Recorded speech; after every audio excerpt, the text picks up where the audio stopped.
MBBS தான் படிக்கலான்னு இருக்கேன். Neurologist பண்ணணும். நான் எம்பிபிஎஸ் பண்ணி நியூராலஜிஸ்ட் அல்லது ஆன்காலஜிஸ்ட் ஆகணும். சில ஆண்டுகளுக்கு முன்வரை +2 முடித்து பேட்டி அளிக்கும் மாணவர்களிடம் உங்கள் லட்சியம் என்னவென்று கேட்டால் பெரும்பாலானவர்களின் பதில் டாக்டராகத்தான் இருந்தது. நெக்ஸ்ட்டு டாக்டர் ஆகிறது என்னோட ஆசை. கண்டிப்பாக டாக்டர் ஆவேன். ஸோ டாக்டர் ஆகணும். ஸோ பிகாஸ் தட் இஸ் ஹைப்னும் எல்லாருமே டாக்டர் ஆகணும், இன்ஜினியர் ஆகணும். ஸோ அந்த மாதிரி டாக்டர் ஆகி கிராமத்தில் போய் சேவை செய்வேன் என்று கூட சொல்லியிருக்கிறார்கள். மக்களுக்கு சேவை செய்யணுங்கிறது எண்ணத்தோடு தான் நான் எம்பிபிஎஸ் படிக்கிறேன். நமது குடும்பத்திலிருந்தும் ஒரு டாக்டர் வர வேண்டும் என்று எத்தனையோ சாமானிய குடும்பங்கள் ஆசைப்பட்டிருக்கின்றன. இப்போதும் ஆசைப்படுகிறார்கள். எங்கோ ஒரு கிராமத்திலிருந்து வந்தவர் சிறந்த மருத்துவராக கொடிகட்டி பறக்கும் வெற்றி கதைகள் நிறைய இருக்கின்றன. ஆனால் இதெல்லாம் கடந்த காலமாகவே மறைந்து விடுமோ என்ற அச்சத்தை ஏற்படுத்தி இருக்கிறது நீட் நுழைவுத் தேர்வு.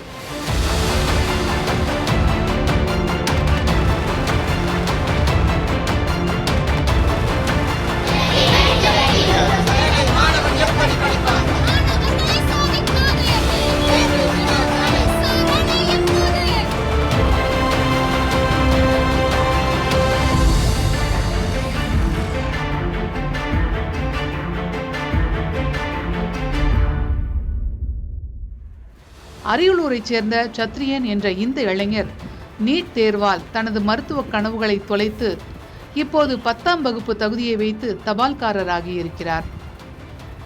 செந்துறையைச் சேர்ந்த இவர் 4 முறை நீட் தேர்வு எழுதி 3 முறை தேர்ச்சி பெற்றும் அவரது மருத்துவ கனவு கைகூடவில்லை. நான் 2018 வந்து 12th முடித்தேன். நான் தான் லாஸ்ட் ஸ்டேட்டு 1200 மார்க் எழுதினதில். அதுக்கு முன்னாடி எழுதினவங்களாம் 920 அதே மாதிரி எடுத்திருந்தாலே நீட் எக்ஸாம் இல்லாதனால டாக்டர் போக முடிஞ்சிருந்தது. நான் 1019 எடுத்திருந்தேன்.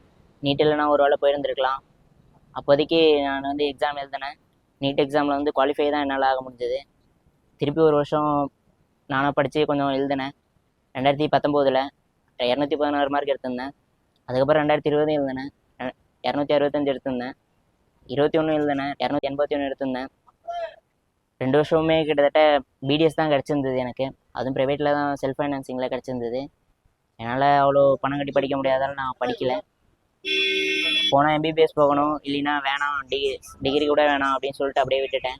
ஹையர் ஸ்டடீஸ் எதுவும் பண்ணலை. எனக்கு அப்புறம் வந்து என் தங்கச்சி கூட எம்எஸ்சியில் பண்ணிட்டுருக்காங்க. நான் 12th அப்படியே நின்றுட்டேன்.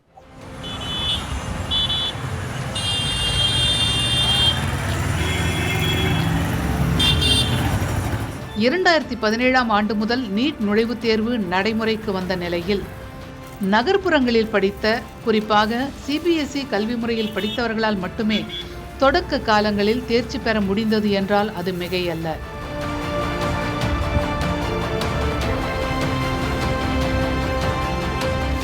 தமிழ்நாட்டில் 2021ஆம் ஆண்டில் 99,610 பேர் நீட் எழுதியதில் 57,215 பேர் தேர்ச்சி பெற்றனர்.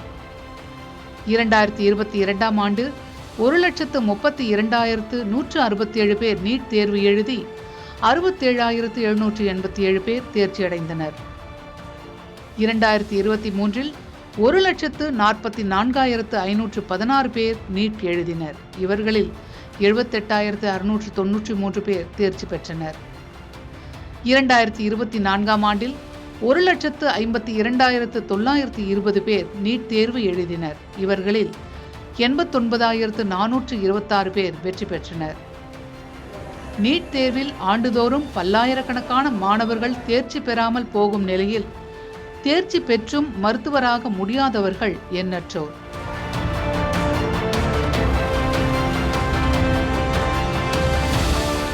குறைந்த மதிப்பெண்ணில் தேர்ச்சி பெற்றாலும் பண வசதி இருந்தால் மருத்துவக் கல்லூரிகளில் இடம்பெற்று விட முடியும்.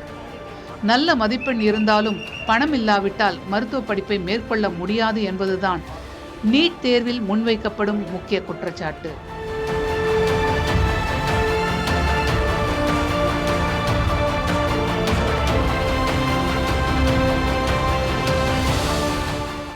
நீட் தேர்வு முறை வந்த பிறகு தமிழ்நாட்டில் மருத்துவம் படிப்போர் குறைந்து வருகிறார்கள் என்று அதிர்ச்சிகரமான தகவலை பகிர்கிறார் நீட் தேர்வு குறித்து அரசு அமைத்த குழுவின் தலைவரும் சென்னை உயர்நீதிமன்ற ஓய்வு பெற்ற நீதிபதியுமான AK ராஜன். 21 வரைக்கும் நான் சொல்லியிருக்கிறோம், ரிப்போர்ட்டில் இருக்குது.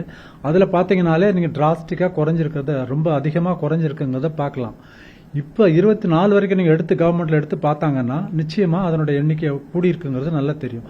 அது மட்டுமே இல்லை, இப்போ நீங்கள் மற்ற இதுலேயும் நீங்கள் விசாரித்து பார்க்கலாம். நீங்கள் விசாரித்து பார்த்தீங்கன்னா இப்போ பயாலஜி படிக்கிறதுக்கே ஸ்டூடெண்ட்ஸ் நம்பர் ஆஃப் ஸ்டூடெண்ட்ஸ் குறைஞ்சி போகிறாங்க, எண்ணிக்கை குறைஞ்சி போகுது. பயாலஜி படிக்கிற மாணவர்களுடைய எண்ணிக்கை குறைஞ்சி போகுது. காரணம் என்னன்னா, பயாலஜி படித்து மெடிக்கல் காலேஜுக்கு நம்ம போக முடியாது, நீட் எழுதி எங்கே போகிறது, அதனால் படிக்காமலே பெட்ரோல் சேர்றதே குறைஞ்சி போச்சு, சேர்க்கையே குறைஞ்சி போச்சுங்கிறது தான் நிதர்சனம், உண்மை அதுதான். அதனால் அதை படிக்கிறதுக்கு உண்டான ஆர்வமே இப்போ இல்லாமல் போகுது. முன்னாலலாம் சின்ன பிள்ளைங்களை யாராவது கேட்டீங்க என்ன அப்படின்னா டாக்டராக போகிறேன்னு சொல்லுவாங்க. இப்போ யாரும் டாக்டராக போகிறேன்னு சொல்லவே மாட்டாங்க. ஏன்னா நீட்டுக்கு படிக்கிறத விட நான் பேசாமல் வேறு வேலைக்கு போயிடுவேன்னு சொல்லி போயிடுவாங்க. இது மாதிரி இந்த ப்ரொஃபஷனுக்கு வராமல் தடுக்கிறதுக்கு தான் அந்த நீட்டை தவிர it is not facilitating, it is only to prevent students from coming in to medical college.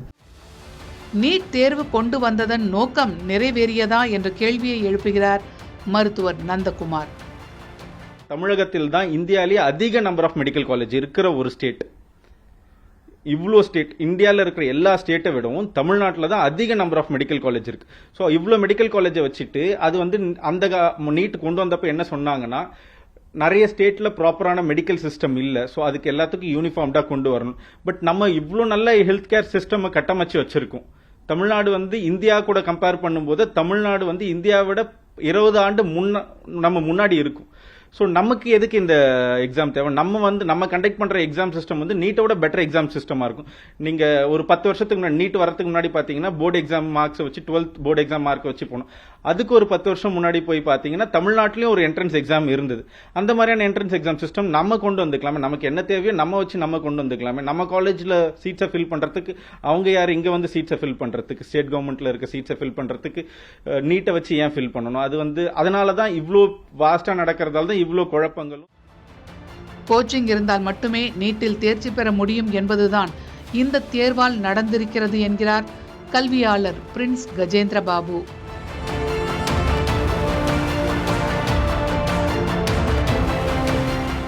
Corporate நிறுவனங்களால் நடத்தப்படும் பயிற்சி மையங்கள் தான் லாபம் அடைகின்றன என்கிறார் நீட்டின் தீமைகள் குறித்து தமிழக அரசிடம் அறிக்கை அளித்த நீதிபதி AK ராஜன்.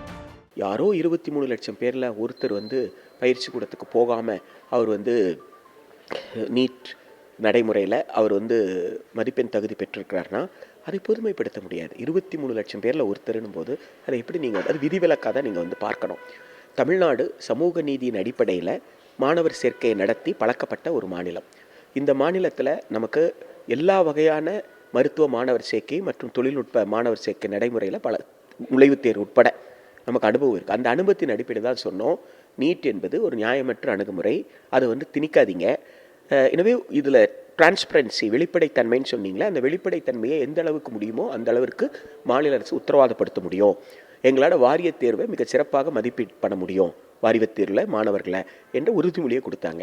ஒரு மாநில அரசின் உறுதிமொழியை மதிக்காமல் ஒரு மாநில அரசாங்கத்தினுடைய மாநில பாடத்திட்டம், இன்னும் சொல்லப்போனால் ஒன்றிய அரசாங்கத்தோட இடைநிலை கல்வி வாரியம், மத்திய இடைநிலை கல்வி வாரியம், அதை கூட நம்பாமல் நீங்கள் ஒரு முகமையை எப்படி நம்புறீங்க அப்படின்றது தான். அவங்க அவுட் சோர்சிங் பண்ணுறாங்க, வெளியில் கொடுத்து தான் எல்லா வேலையும் பண்ணுறாங்கன்னு போது நிறைய குளறுபடிகள் பல்லாயிரக்கணக்கான பல லட்சக்கணக்கான மாணவர்களுடைய எதிர்காலத்தை மிகப்பெரிய அளவுக்கு பாதிக்கிறது.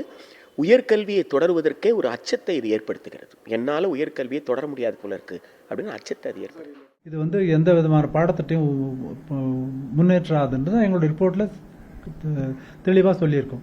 நீட் தேர்வு நான் அன்னைக்கு இருந்த எத்தனை கோச்சிங் சென்டர் இருக்குது, இன்றைக்கி எத்தனை கோச்சிங் சென்டர் இருக்குன்னு பாருங்கள். ஒவ்வொரு கோச்சிங் சென்டருக்கு எவ்வளோ ரூபா வசூல் பண்ணுறாங்கன்னு பாருங்கள். அவங்களோட இண்டஸ்ட்ரியோட வருமானம் வருஷத்துக்கு எவ்வளோன்னு பாருங்கள். நாங்கள் எழுதுனது 5700 கோடின்னு எழுதியிருப்பேன், 57,000 கோடி 57,000 கோடின்னு எழுதியிருப்பேன். அப்போ இன்றைக்கி அதை பார்த்தா 1000 கோடிக்கு மேலே போயிருக்கோம். 1000 கோடி 10,000 கோடி ரூபா இந்த எக்ஸாமினேஷன் கண்டக்ட் பண்ணுறதுனால, கோச்சிங் பண்ணுறதுனால இதெல்லாம் நடத்துறது யார்? கார்பரேட் பாடி. சும்மா சாதாரண ஒரு பள்ளிக்கூடம் நடத்துறது இல்லை, இதெல்லாம் கார்பரேட் பாடி தான் அதை நடத்துகிறாங்க. அவங்களுக்கு எப்படி எங்கெங்கே என்ன பண்ணால் எப்படி மார்க் வாங்க வைக்கணும்னு தெரியும், அதை பயன்படுத்தி தான் மார்க் வாங்க வைக்கிறாங்க. அதான் நடைமுறையில் நடக்குது. 2024 மே மாதத்தில் நீட் தேர்வு நடந்த போதே வினாத்தாள் கசிந்ததாக புகார்கள் வந்தன. பீகார், ராஜஸ்தான், டெல்லி உள்ளிட்ட மாநிலங்களில் வினாத்தாள் கசிந்தது தொடர்பாக வழக்கும் பதிவு செய்யப்பட்டுள்ளது. தேர்வு முடிவுகள் வந்த பின்போ 1600 பேருக்கு கருணை மதிப்பெண்கள் அளிக்கப்பட்டது பெரும் சர்ச்சையாக வெடித்தது. ஒரு சில மையங்களைச் சேர்ந்தவர்கள் அதிக மதிப்பெண்கள் பெற்றதும், இதுவரை இல்லாத அளவாக 67 பேர் முழு மதிப்பெண்கள் பெற்றதும் கேள்விகளை பூதாகரமாக்கியுள்ளது.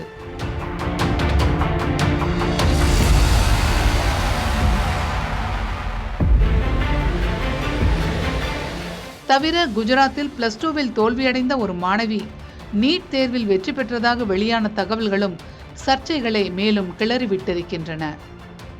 நீட் வினாத்தாள் கசிந்த ராஜஸ்தான் மாநிலத்தில் மட்டும் 11 மாணவர்கள் 720க்கு 720 என்ற முழு மதிப்பெண்களை பெற்றனர்.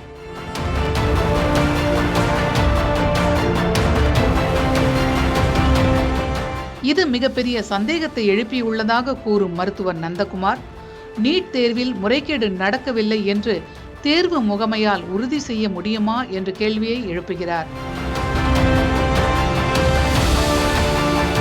எல்லா சென்டர்லையுமே முறைகேடு நடக்கலன்னு அவங்களால ப்ரூவ் பண்ண முடியுமா? ஒரு சின்ன எக்ஸாம்பிள் சொல்றேன். ஒரு மாணவர் ஒரு எக்ஸாம் சென்டருக்குள்ள 5 நிமிஷம் 2 நிமிஷம் லேட்டா போனா உள்ள அலோவ் பண்ணாம வெளியே நிறுத்தினாங்க. நம்ம இந்த ஆண்டும் பார்த்தோம். எல்லா ஆண்டுமே தொடர்ச்சியாக நடந்து கொண்டு இருக்கு. அதே மாதிரி எக்ஸாம் ஹாலுக்குள்ள எவ்வளவு செக் பண்றாங்கன்றத பாத்தீங்கன்னா, துப்பட்டா போட்டுட்டு வரக்கூடாது, காதுல கம்பல் இருக்கக்கூடாது, எந்த விதமான எலக்ட்ரானிக் டிவைஸ் இருக்கக்கூடாது, ஸோ மாணவர்கள் ஷூ போட்டுட்டு வரக்கூடாது, இந்த மாதிரி பல ரெஸ்ட்ரிக்ஷன்ஸ் இருக்கு. ஸோ வெளியே நீங்க அவ்வளோ ப்ராப்பரா செக் பண்றோம், நாங்க ரொம்ப நியாயமா எக்ஸாம் நடத்துறோம் அப்படின்றவங்க உள்ள போய் ஏன் இவ்வளோ குளறுபடி நடக்குது, இல்ல இவ்வளோ குழப்பங்கள் ஏன் வருது? ஒரு OMR ஷீட்டையும் கொஸ்டின் பேப்பரையும் ஒன்னா கொடுக்கணும்னு சொல்றத கூட நீங்க அப்ப அந்த மாதிரி பல சென்டர்கள்ல நடந்திருக்கு. நம்ம ஊர்லயே பல சென்டர்ல நடந்திருக்கு, எல்லா மாநிலத்திலயும் நடந்திருக்கு. அப்ப அங்கெல்லாம் என்ன பதில்? இப்போ அவங்க கிட்ட இன்டிமேட் பண்ணவங்க இல்ல அவன் NTA கிட்ட கொண்டு போய் சொல்லி ஃபைட் பண்ற அளவுக்கு பண வசதியும் பவரும் வச்சிட்டு இருக்க மாணவர்களால மட்டும்தான் திரும்ப எக்ஸாம் நடக்கும்னா, அப்போ இதனால பாதிக்கப்பட்ட மற்ற மாணவர்களுக்கு என்ன வழி?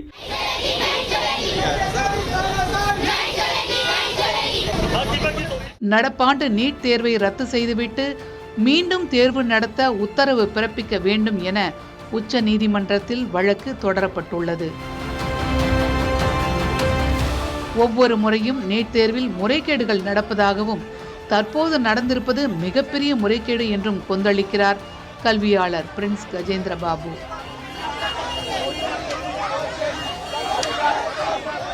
தமிழ்நாட்டை சார்ந்த ஒரு மாணவருக்காக வெளி மாநிலத்தை சார்ந்த ஒரு மாணவர் ஆள்மாறாட்டம் செய்திருக்கிறாரு அப்படின்னு சொல்லி கிட்டத்தட்ட 2ஆம் ஆண்டு படிக்கும்போது தான் கண்டுபிடிச்சாங்க.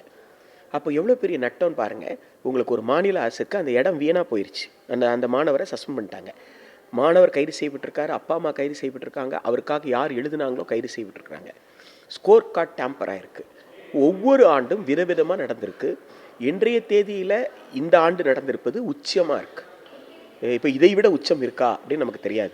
ஆக சிக்கல் என்பது இந்த நடைமுறையை தவறு என்பதனால் இந்த நடைமுறையை கைவிடுவது, மாநில பாடத்திட்டத்தின் அடிப்படையிலையோ அல்லது இடைநிலை பாடத்திட்டத்தின் வாயிலோ அந்தந்த வாரியங்கள் நடத்தக்கூடிய மதிப்பீட்டின் முறையில் நீங்கள் உயர்கல்விக்கான மாணவர் சேர்க்கை நடத்துவது தான் நியாயமாக இருக்கும்.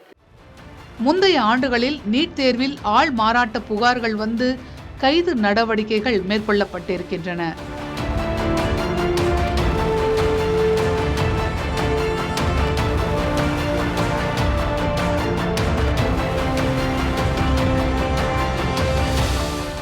இந்த முறை எழுந்துள்ள முறைகேடு புகார்களுக்கு எதிராக நாடு முழுவதும் பல்வேறு மாநிலங்களில் நீட் தேர்வை ரத்து செய்ய கோரி போராட்டங்கள் நடந்து வருகின்றன.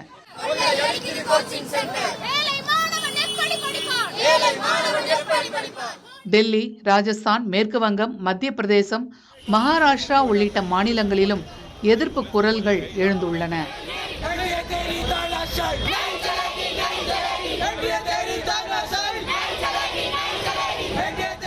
நீட் தேர்வை ரத்து செய்ய கோரி மாணவர் அமைப்பினர் தமிழ்நாடு தொடங்கி பல இடங்களிலும் போராட்டங்களை நடத்தி வருகிறார்கள். நீட் தொடர்பாக பல்வேறு வழக்குகளும் உச்ச நீதிமன்றத்தில் தொடரப்பட்டிருக்கின்றன.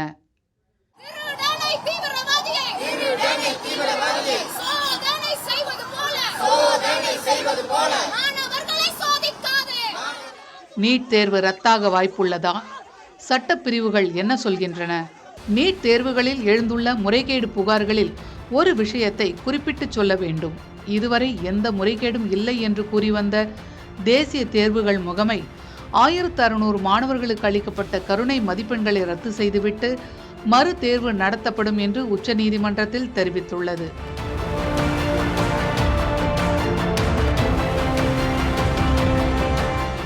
இதனால் நீட் தேர்வில் நடந்த குளறுபடிகளை தேசிய தேர்வுகள் முகமையே ஒத்துக்கொண்டுள்ளதாக தமிழ்நாடு முதலமைச்சர் மு.க.ஸ்டாலின் குற்றம் சாட்டியுள்ளார். கல்விதான் உங்ககிட்ட இருந்து யாராலும் திருட முடியாத ஒரே சொத்து. ஆனா அதுல கூட மோசடிகளை செய்யறத நீட் போன்ற தேர்வு முறைகளை பார்க்கணும். நீட் முறைகேடு புகார் விவகாரத்தை காங்கிரஸ் கட்சியும் கையில் எடுத்து கேள்வி எழுப்பி வருகிறது. இந்த நீட் என்பது சூழ்ச்சியும் சூதாட்டமும் நிறைந்தது. இதை தடுத்து நிறுத்த வேண்டும். நீட் தேர்வுக்கு எதிராக தொடரப்பட்ட வழக்குகளை விசாரித்த உச்சநீதிமன்றத்தின் கோடைக்கால சிறப்பு அமர்வு நீட் தேர்வு விவகாரத்தில் சிபிஐ விசாரணைக்கு உத்தரவிடக் கோரிய மனு மீது 2 வாரத்தில் தேசிய தேர்வு முகமை பதில் அளிக்க வேண்டும் என்று உத்தரவிட்டிருக்கிறது. நீட் தேர்வு தொடர்பான முந்தைய வழக்குகள் ஜூலை 8ஆம் தேதிக்கு ஒத்திவைக்கப்பட்டுள்ள நிலையில் அன்றைய தினம் இந்த வழக்கும் சேர்த்து விசாரிக்கப்படும் என கூறி வழக்கை நீதிபதிகள் ஒத்திவைத்திருக்கிறார்கள். நீட் குறித்த புகார்கள் வலுவாக எழுந்தாலும் எந்த முறைகேடும் நடக்கவில்லை, எந்த புகாரும் வரவில்லை என்று தொடர்ந்து கூறி வருகிறார் மத்திய கல்வி அமைச்சர் தர்மேந்திர பிரதான். முறைகேடு எதுவும் இருந்தால் குற்றவாளிகள் தண்டிக்கப்படுவார்கள் என்றும் அவர் கூறுகிறார்.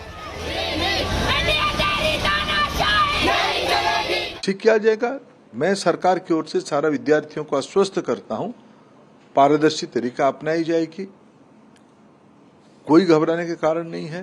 परीक्षा अच्छी हुई है, 1-2 जाके घटना संज्ञान में आई है, उसमें भी जो इंक्वायरी चल रही है, जो कोर्ट की संज्ञान में रहेगा, जो कोर्ट कहेगा ऐसे कर लिया जाएगा.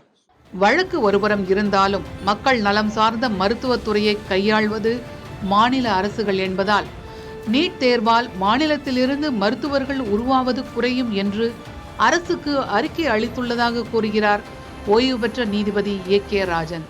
மக்கள் நலம்ங்கிறப்போ மருத்துவமனைகள்லாம் கட்டணும், மருத்துவமனை நிர்வகிக்கணும், அதில் செயல்படுத்தப்படணும். அப்படி செயல்படுத்தப்படுறதுனால மட்டும்தான் மக்களுடைய நலன் பாதுகாக்கப்படும். நீங்கள் தமிழ்நாட்டில் எடுத்துக்கிட்டிங்கன்னா மூலை முடுக்கெல்லாம் கூட பிஹெச்சி, அதாவது பிரைமரி ஹெல்த் சென்டர், ஆரம்ப சுகாதார நிலையம்ங்கிறது தமிழ்நாட்டில் மூலை முடுக்கெல்லாம் இருக்குது. ஒரு கிட்டத்தட்ட 5000 அப்படி இருக்குதுன்னு நினைக்கிறேன், இந்த மாதிரி இருக்குதுன்னு நினைக்கிறேன். ஒவ்வொன்றிலையும் மருத்துவர்கள் இருக்காங்க, குவாலிஃபைடு டாக்டர்ஸ் இருக்கிறாங்க, அவங்க தான் ட்ரீட் பண்ணுறாங்க. இந்த நிலைமையெல்லாம் மாறிடும். இந்த நிலைமையெல்லாம் மாறிட்டு அந்த பிஹெச்சிக்கு போகிறதுக்கு டாக்டரே இருக்க மாட்டாங்க. ரெண்டாவது அங்கே போகிறவங்கள கூட பேசுறதுக்கு அந்த லோக்கல் லாங்குவேஜ், அந்த மொழி தெரியணும், தமிழ் மொழி தெரியணும், வட்டார மொழி கூட தெரியணும். இதெல்லாம் இல்லாத ஒருத்தவங்களை போய் போட்டிங்கன்னா அவங்க சரியான முறையில் அவங்க ஒன்று சொல்லுவாங்க, இவங்க ஒன்று நினச்சிக்கிறாங்க, ட்ரீட்மெண்ட் எல்லாம் சரியாக இருக்குமாங்கிறதெல்லாம் சந்தேகம். இப்படிலாம் பல்வேறு வகையான பிரச்சனைகள் வரும். அப்படிங்கிறத சொல்லிட்டு தான் கடைசியில் என்ன சொல்கிறேன், இந்த நீட் இப்படியே தொடர்ந்துச்சுன்னா இந்தியா விடுதலை ஆகிறதுக்கு முன்னால், சுதந்திரம் வர்றதுக்கு முன்னால் எப்படி ஒரு நிலைமை, ஹெல்த் சிஸ்டம் எப்படி இருந்துச்சோ, மக்கள் நல்வாழ்வு எல்லாம் எவ்வளோ தூரத்தில் இருந்துச்சோ அந்த நிலைமைக்கு போயிடும் அப்படின்னு நான் முடிவில் சொல்லியிருப்பேன். பல்கலைக்கழகங்கள் மாநில அரசின் நிர்வாகத்தின் கீழ் வருவதால் மாநில அரசே மருத்துவ நுழைவுத் தேர்வை நடத்த அதிகாரம் உள்ளது என்றும் ஏ.கே. ராஜன் கூறுகிறார்.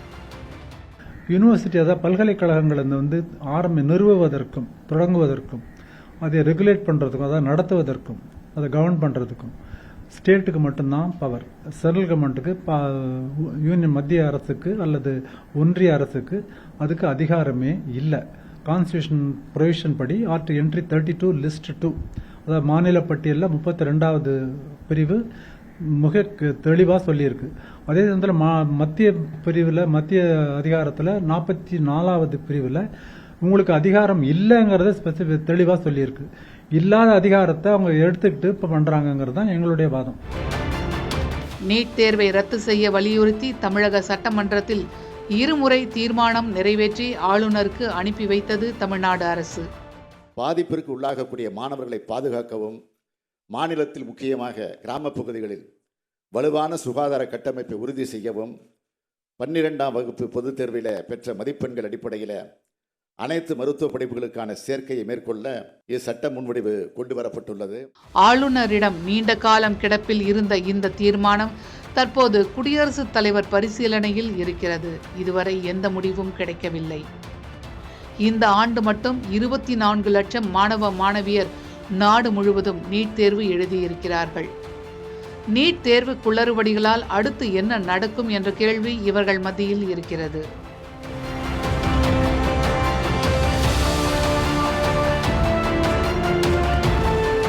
நீட் தேர்வில் தேர்ச்சி பெற்றவர்களுக்கு கட் ஆஃப் மதிப்பெண் மிகப்பெரிய அளவில் அதிகரிக்கும் என்பதால் இடம் கிடைப்பதும் எளிதாக இருக்காது.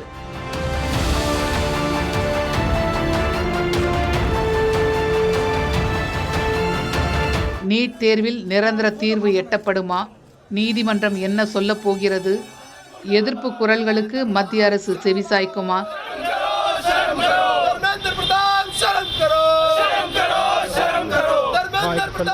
என்ன நடக்கப் போகிறது பார்க்கலாம்.